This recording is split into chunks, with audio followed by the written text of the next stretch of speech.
नमस्कार साथीहरु, स्वागत छ तपाईलाई मेरो यस च्यानल टेक्नो केडीमा। आजको यस भिडियोमा म तपाईलाई भन्छु जुन तपाईले मलाई धेरै नै कमेन्ट गर्नुभएको थियो, धेरै जनाले सोध्नु भएको थियो, सर अनलाइनबाट डलर कार्ड लिन सकिन्छ भने कसरी सकिन्छ यसको बारेमा एउटा भिडियो बनाउनुस्। सो आज यो भिडियो आइरा छ, भिडियो धेरै नै काम लाग्ने छ, तपाईलाई धेरै नै काम लाग्छ। तपाईले अब सजिलैसँग अनलाइनबाट डलर कार्डको लागि अप्लाई गर्न सक्नुहुन्छ। यदि तपाईको खाता नेबिल बैंकमा छ भने तपाईले सजिलैसँग गर्न सक्नुहुन्छ, छैन भने अब के गर्ने त्यसको पनि उपाय म तपाईलाई आजको यस भिडियोमा भन्छु। सो भिडियोलाई अन्तिमसम्म हेरेर मलाई साथ दिनु होला। अब डलर कार्डको बारेमा सोध्नुहुन्छ भने नि डलर कार्डको सहायताले साथीहरु तपाईले इन्टरनेशनल पेमेन्टहरु गर्न सक्नुहुन्छ, ई-कमर्स साइटहरुमा पेमेन्ट गर्न सक्नुहुन्छ, कुनै सफ्टवेयर किन्नु छ अथवा कसैलाई सुपर च्याट गर्नु छ, पबजी को यूसी हरु किन्नु छ भने मजाले गर्न सक्नुहुन्छ। प्राय जसो सबै काम तपाईले डलर कार्डबाट गर्न सक्नुहुन्छ। जुन इन्टरनेशनल हामीलाई पेमेन्टहरु गर्नुपर्छ, तपाईलाई कुनै सफ्टवेयर चाहिएको छ, कसैलाई पैसा पठाउनु छ भने यस्तो अवस्थामा पनि तपाईले डलर कार्डलाई युज गर्न सक्नुहुन्छ। सो डलर कार्डको बारेमा मलाई लाग्छ तपाईहरु बुझिसक्नु भएको होला। मैले धेरै भिडियोहरु बनाएको छु है, मैले आफ्नो च्यानलमा मैले गुगलमा युज गरेर देखाएँ, तपाईलाई फेसबुकमा युज गरेर देखाएँ, र अमेजनबाट मैले एउटा बुक पनि किनेको छु है, भर्चुअल बुक हुन्छ त्यो पनि किनेको छु, त्यसमा पनि सक्सेसफुली भएको छ। अलिबाबामा पनि काम गर्छ, प्राय जसो हरेक फिल्डमा काम गर्छ है। सो तपाईलाई कुनै किसिमको कन्फ्युजन नराख्नुस्। यो डलर कार्ड एकचोटी तपाईले लिइहाल्नु भयो भने तपाईलाई कुनै किसिमको प्रब्लम हुँदैन है। अब डलर कार्ड लिँदाखेरि तपाईलाई के कुरा चाहिन्छ है, डलर कार्डको लागि अप्लाई गर्न जाँदै हुनुहुन्छ भने सर्वप्रथम त तपाईलाई चाहिन्छ तपाईको पर्सनल प्यान नम्बर है, तपाईको व्यक्तिगत प्यान नम्बर। अब प्यान नम्बर कसरी लिने, सजिलैसँग अनलाइनबाट लिन सक्नुहुन्छ र मैले भिडियो अलरेडी नै बनाइसकेको छु, माथि यहाँनिर हेर्न सक्नुहुन्छ भिडियो चलिरहेछ, क्लिक गर्नुस्, गएर चेकआउट गर्नुस्, भिडियो हेर्नुस् र पर्सनल प्यान नम्बर लिनुस् है। त्यसपछि साथीहरु तपाईहरु बैंकमा गएर मजाले डलर कार्ड लिन सक्नुहुन्छ। अब तपाईको मनमा एउटा कुरा लागेको होला, फेरि तपाई बैंकको कुरा गर्दै हुन्छ, बैंकमा जानै पर्छ। गाइस तपाईलाई बैंकमा जानै पर्छ है, तपाईको घरमा दिन आउँदैन, तपाईलाई बैंकमा जानै पर्छ कार्ड लिनको लागि। मेरो जुन एउटा भिडियो मैले बनाएको थिएँ अनलाइनबाट बैंक अकाउन्ट कसरी खोल्ने, त्यसमा धेरै जनाले कमेन्ट गर्नुभएको थियो, सर अनलाइनबाट खोले फेरि तपाई बैंकको कुरा गर्नुहुन्छ। गाइस बैंक जानै पर्छ, तपाईको हस्ताक्षर चाहिन्छ, तपाईको ल्याप्चो लाउँछ है, तपाईलाई चेकबुक दिन्छ, तपाईलाई एटीएम कार्ड दिन्छ, यो सब लिनको लागि त एकचोटी तपाईलाई बैंक जानै पर्छ। सो यो डलर कार्डको केसमा पनि यहाँबाट तपाईले अनलाइनबाट सम्पूर्ण कुरा सबमिट गर्न सक्नुहुन्छ। यसले के हुन्छ भने तपाईको समय चाहिँ बचत हुन्छ है, तपाईलाई बैंकमा गएर उभिराख्नु पर्दैन, तपाईको यहाँबाट समय बचत हुन्छ। सबै कुरा यहाँबाट अप्लाई गरिदिनुस्, जस्ट आफ्नो बैंक जानुस् है, बैंकमा तपाईले यहाँनिर जुन डेट सेट गर्नुभएको थियो त्यो डेटमा बैंक जानुस्, अनि त्यसपछि आफ्नो एकाउन्ट नम्बर भन्नुस्, आफ्नो डिटेल भन्नुस्, नागरिकता लिएर जानुस्, तपाईले मजासँग लिन सक्नुहुन्छ। अब आउनुस् यहाँनिर म तपाईलाई आफ्नो ल्यापटपमा लगेर यो सबै कुरा बुझाउँछु स्टेप बाइ स्टेप। र त्यो भन्दा अगाडि गाइस भिडियो धेरै नै काम लाग्ने छ, हेर्नुस् तपाईले रिक्वेस्ट गर्नुभयो मैले भिडियो बनाइरहेको छु, सो भिडियोलाई लाइक गर्न नबिर्सनु होला है। भिडियोलाई लाइक गर्नुस्, जति धेरै रिक्वेस्ट गर्नुहुन्छ म भिडियो बनाउँछु, तर लाइकको हिसाबले कति धेरै माया देखाउनुहुन्छ यो रिक्वेस्टवाला भिडियोहरुमा, त्यो हिसाबले म अरू भिडियोहरु पनि ल्याउँछु। जस्तै कि म एउटा भिडियोमा मेरो काम पनि चलिरहेछ, बिस्तारै त्यो भिडियो पनि आउँछ है, त्यो भिडियोले पनि तपाईलाई धेरै फाइदा गर्छ। सो भिडियोलाई लाइक गर्नुस् गाइस, प्लिज यार लाइक गर्नुस्, प्लिज ठोकिदिनुस् लाइक जुन छ नि त्यसलाई के भन्नु, केले हान्नुहुन्छ, जेले हान्न मन लाग्छ हान्नुस्, तर लाइक गर्नुस् है। सो भिडियोलाई लाइक गर्नुभयो। अब च्यानलमा नयाँ हुनुहुन्छ, फर्स्ट टाइम मेरो यो फेस हेर्नुहुन्छ भने च्यानललाई सब्स्क्राइब पनि गर्नुपर्छ। सब्स्क्राइब गर्नुहुन्छ अनि नै मेरो भिडियो तपाईको मोबाइलमा आउँछ। सो च्यानललाई सब्स्क्राइब गर्नुस् र सँगै रहेको बेलको आइकनमा क्लिक गरेर अल नोटिफिकेसनमा क्लिक नगर्नुस्। अल नोटिफिकेसनमा क्लिक गर्नुभयो भने अनि मात्र मेरो भिडियो आउँछ है, मैले के भने नगर्नुस् होइन, गर्नुस्, अल नोटिफिकेसनमा क्लिक गर्नुस् अनि मात्र मेरो भिडियो तपाईलाई नोटिफिकेसन जान्छ, अनि त्यहाँबाट तपाईले मेरो भिडियो हेरेर अब फाइदा लिन सक्नुहुन्छ। आउनुस् म तपाईलाई आफ्नो ल्यापटपको स्क्रिनमा लगेर देखाउँछु, र यसलाई तपाईले मोबाइलबाट पनि गर्न सक्नुहुन्छ। यो कुरा मलाई भनिराख्नु पर्दैन है, फेरि पनि भन्दिए, नो प्रब्लम। आउनुस् आजको भिडियोलाई सुरु गरौँ। ओके, आइसकेको छु म आफ्नो ल्यापटपको स्क्रिनमा। अब तपाईहरु आफ्नो ल्यापटपको अथवा मोबाइलको ब्राउजर खोल्नुस् र गुगलमा गएर तपाईहरु सर्च गरिदिनुस् है, नेबिल बैंक लेखेर। फर्स्टमै तपाईलाई nebilbank.com देखाइदिन्छ, नेबिल बैंक अफिसियल वेबसाइट। र यो जुन तरिका म तपाईलाई सिकाइरहेको छु है, अरू बैंकमा छ भने तपाईको खाता तरिका सेम नै हुन्छ है, अलिकति हुन सक्छ दायाँ बायाँ हैन, प्राय जसो सबै सेम नै हुन्छ। अब यहाँनिर हेर्न सक्नुहुन्छ एउटा अप्सन रहेको छ कार्ड एन्ड ई बैंकिङ, यो अप्सनमा आउनुस् र यहाँनिर तपाईले यसको सम्पूर्ण जानकारी पाउनुहुन्छ। यो कार्ड कस्तो टाइपको कार्ड लिन सक्नुहुन्छ नेबिल बैंकमा। अब नेबिल बैंकमा साथीहरु तपाईलाई डलर कार्ड लिनु छ भने नेबिल बैंकमा डलर कार्डलाई भनिन्छ नेबिल आई कार्ड है, यहाँनिर हेर्न सक्नुहुन्छ नेबिल आई कार्ड छ।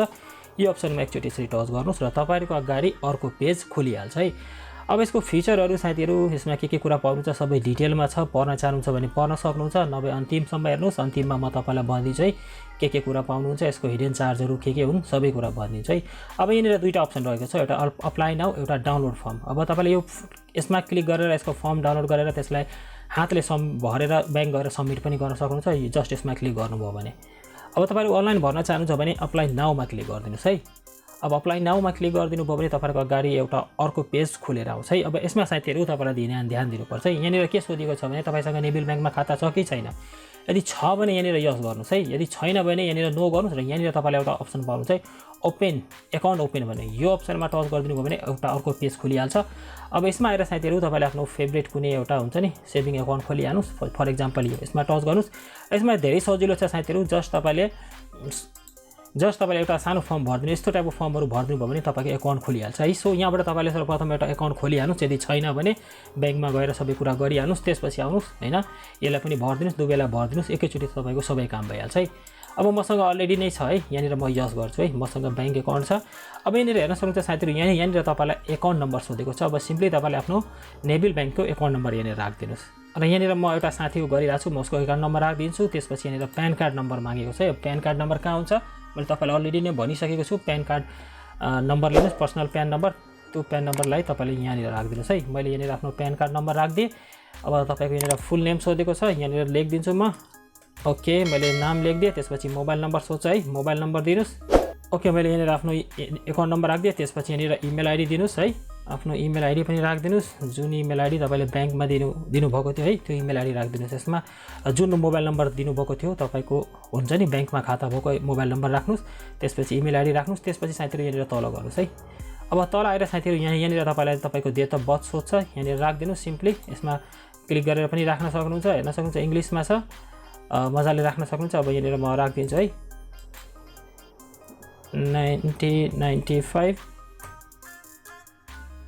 ओके, मैले यहाँनिर आफ्नो डेट अफ बर्थ पनि राखिदिएँ। त्यसपछि यहाँनिर तपाईलाई रिक्वेस्ट अमाउन्ट। अब यसमा साथीहरु तपाईहरु कति डलर लिन चाहनुहुन्छ। 150 लिन चाहनुहुन्छ भने 150 लेख्नुस्। $200 लिन चाहनुहुन्छ भने $200 लेख्नुस्।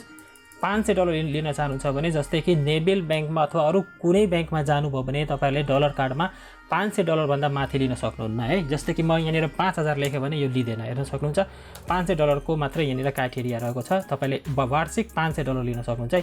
फर एक्जाम्पल उहाँलाई चाहिएको छ $150। मैले $150 लेखिदिएँ है। अब तपाईले बुझिसक्नु भएको होला। तपाईले वार्षिक $500 लिन सक्नुहुन्छ है। $500 भित्र तपाईले कारोबार गर्नुपर्छ है, पेमेन्टहरु गर्नुपर्छ। त्यो भन्दा बढी दिदैन। अब यहाँनिर मैले $150 लेखेँ। अब यहाँनिर तपाईलाई एउटा अपलोड प्यान कार्ड भनेको छ। चुज फाइलमा क्लिक गर्नुस् है। आफ्नो प्यान कार्ड अपलोड गरिदिनुस्। मेरो प्यान कार्ड कहाँ छ, डेस्कटपमा छ। मैले ओपन गरेँ। अब यहाँनिर हेर्न सक्नुहुन्छ मेरो प्यान कार्ड अपलोड भइसकेको छ। अब यहाँनिर रहेको छ प्रिफरेन्स ब्रान्च टु कलेक्ट। कहाँबाट यो कार्ड लिन चाहनुहुन्छ यहाँबाट सर्च गर्नुस्। तपाईको कहाँनिर छ है ब्रान्च नजिकको नेबिल बैंकको। म यहाँनिर विराटनगर ब्रान्च मैले चुज गरेँ। अब साथीहरु यहाँनिर तपाईले एउटा अप्सन पाउँछ कार्ड कलेक्सन डेट। तपाई कुन दिन यो कार्ड लिन जानुहुन्छ त्यो डेट पनि यहाँ लेखिदिनुस्। अब यो लकडाउन चलिरहेछ तर गाइज हुन्छ नि यो बैंकहरु प्राय जसो खुला हुन्छ है। तपाईले बैंकमा कल गरेर सोध्नुस् कुन डे बैंक खुला हुन्छ यो लकडाउनको पिरियडमा। उहाँहरुले तपाईलाई भनिदिन्छ है। अब त्यो हिसाबले यहाँनिर चुज गर्न सक्नुहुन्छ। आज 20 तारिख हो हैन। म यहाँनिर 25 तारिखको डेट लेखिदिन्छु है। 25 तारिखको दिन म बैंकमा गएर यो कार्ड लिन सक्छु है। अब यो सबै कुरा मजाले हेर्नु, सबै कुरालाई भर्दिनुस्। त्यसपछि यहाँनिर एउटा अप्सन रहेको छ I accept all term and condition. यसमा टिक गरिदिनुस्। त्यसपछि साथीहरु तपाईले यहाँनिर तल आएर सबमिटमा क्लिक गरिदिनुस् है। अब त्यसपछि साथीहरु यहाँनिर तपाईले हेर्न सक्नुहुन्छ एउटा लेखेको छ। तपाईलाई यहाँनिर के गर्नुपर्छ बैंक जाँदाखेरि यो कार्ड लिनको लागि तपाईले आफ्नो नागरिकता र प्यान कार्ड लिएर जानु होला है। यदि ओरिजिनल छैन नागरिक एप वाला छ भने तपाईले आफ्नो नागरिक एपलाई पनि खोलेर देखाउन सक्नुहुन्छ र त्यसलाई फोटोकपी पनि गरेर लग्नु होला है। यो सबै कुरा गरिदिनुस्। जस्ट यहाँनिर तपाईहरु सबमिटमा क्लिक गरिदिनुस् है। सबमिटमा क्लिक गरिदिनु भयो भने साथीहरु तपाईको सम्पूर्ण काम यहाँनिर सकिहाल्छ। जस्तै कि तपाईले हेर्न सक्नुहुन्छ यहाँनिर तपाईहरु पढ्न सक्नुहुन्छ I card request receive successfully है। अब साथीहरु तपाईहरु के गर्नुहुन्छ भने तपाईले जुन कलेक्ट डेट दिनुभएको थियो त्यो डेटमा तपाईले आफ्नो नेबिल बैंकको हुन्छ नि अकाउन्ट नम्बर लिएर जानुस् अथवा तपाईले आफ्नो नागरिकता र प्यान कार्ड लिएर जानुस्। त्यहाँनिर जानुभयो भने तपाईले सजिलोसँग लिन सक्नुहुन्छ। हुन्छ नि तपाईलाई वेट गर्नु पर्दैन। सो यसरी साथीहरु तपाईले अनलाइनबाट हैन डलर कार्डको लागि अप्लाई गर्न सक्नुहुन्छ। अब डलर कार्डको बारेमा साथीहरु म तपाईलाई केही कुराहरु भनिदिन्छु हैन। यसको चार्जहरु जस्तै कि तपाईले डलर कार्ड यो नेबिल बैंकको डलर कार्ड लिन जानुभयो भने तपाईले ₹1000 चार्ज लिन्छ है। यो सब्स्क्राइब गरेको यो सब्स्क्रिप्सन फी लिन्छ तपाईसँग ₹1000। त्यसपछि फर्स्ट चोटी जुन तपाईले डलर राख्नुहुन्छ जुन पैसा एड गर्नुहुन्छ आफ्नो कार्डमा त्यो टाइममा तपाईसँग पैसा लिदैन है। नेक्स्ट टाइम तपाईले गर्नुभयो भने तपाईसँग ₹500 चार्ज लिन्छ। फर्स्ट टाइमको लागि तपाईसँग लिदैन र तपाईले डलर कार्डबाट जति ट्रान्ज्याक्सन गर्नुहुन्छ त्यहाँनिर तपाईको ट्रान्ज्याक्सन फी पनि काट्छ है $0.5। र अरू ब्याङ्कहरूमा साथीहरू हुन्छ नि कुनै ब्याङ्कमा फ्री पनि छ। तपाईँ के गर्नुहोस् भने 2-4 वटा ब्याङ्कमा पहिला सोधिहाल्नुहोस् कुनमा तपाईँलाई धेरै सुविधा हुन्छ त्यही ब्याङ्कमा लिनुहोस् है। र यहाँनिर म के भन्छु भने प्रायः जसो हुन्छ नि सबै ब्याङ्कमा सेम नै हुन्छ। तपाईँले फर्स्ट इयर फ्री दिन्छ है, अर्को इयरबाट फेरि जोड्न थाल्छ।